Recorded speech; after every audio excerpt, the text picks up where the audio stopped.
Pita me učenik nedavno kako da se izleči od površnosti. Ja mu kažem, prestani da scrolluješ po telefonu. On kaže, ne mogu da izdržim, a da to ne uradim.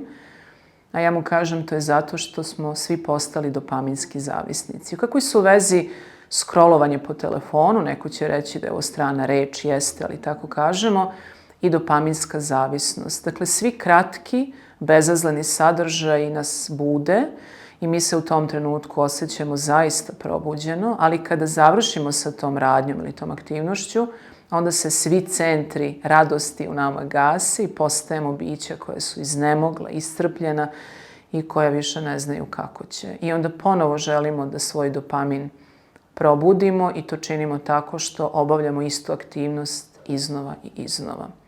Kako bismo mogli da se danas oslobodimo od takvog nečeg? Odnosno kako da sebi pomognemo da ne prelistavamo sadržaje koji su nam nepotrebni do iznemoglosti? Upravo tako što ćemo u trenutku kada se zasitimo njima prepoznati šta radimo. Dakle, prelazite rukom po telefonu i prepoznajete kako sve to što tamo vidite nije ništa naročito i u tom trenutku kada to prepoznate se zaustavite i kažete sebi dosta je. Zaista je dosta. Sada ću raditi nešto drugo što će me možda odvesti u drugome pravcu i ko zna šta sve mogu sa tog drugog mesta da spoznam ili da naučim.